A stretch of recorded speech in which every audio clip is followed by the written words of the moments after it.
Cebu Governor Gwendolyn Garcia mipahigan og okrar inspection sa Cebu South Bus Terminal. Tinguha sa gobernador nga mahibalik ang kanindot sa mong terminal nga nahimo kanhing usa sa mga garbo sa Sugbo. Ano ang report? Uban sa gobernador sa iyang pagbisita sa Cebu South Bus Terminal ang mga provincial board members. Una nakikimamat si Governor Garcia sa mga tao sulod sa terminal. Gisusi dayon niya ang pasilidad og nakita ang ikinahanglan niya ayom-ayomon. Ay mo lingi-lingi dia daghan kay mo trabaho ron. Ya. Ato ni ikuan. Ato ni ipa-repaint. Gimanduan usab niya ang provincial engineer sa pagtapal sa libaongon nga bahin sa sulod sa terminal. Samtang ipahibaw sa gobernador, ngayang ibalik ang pagpanindot sa terminal sama ni adtong una niyang pagpamuno sa lalawigan.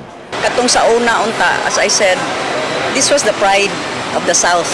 Kay makaingon sila. Not only nga para sa atong mga constituents sa South, gamit ba dinhi ang taga Negros Oriental.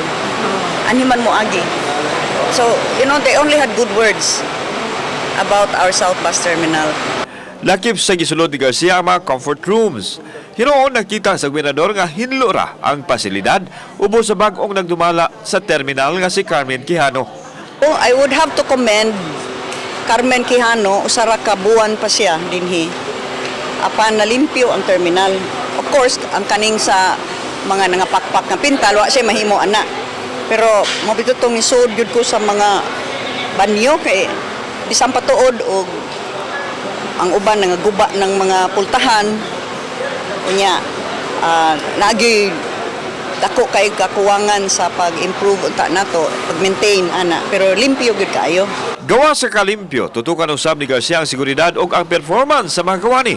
Pabutangan niya og dugang CCTV ang terminal nga direktang makita sa Kapitolyo.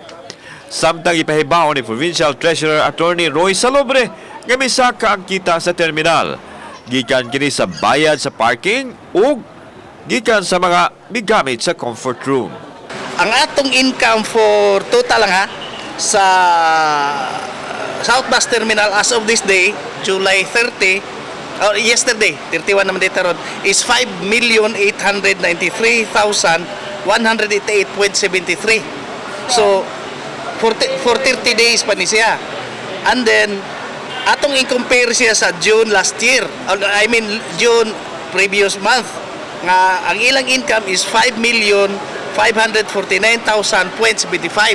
Basta every month, i-compare na mo from January 2019 to July 2019. Murag alkansihon din sila, murag nag-unan ako. Kauban si Jun Sulon, ako si Alan Domingo, Balitang Bisdak.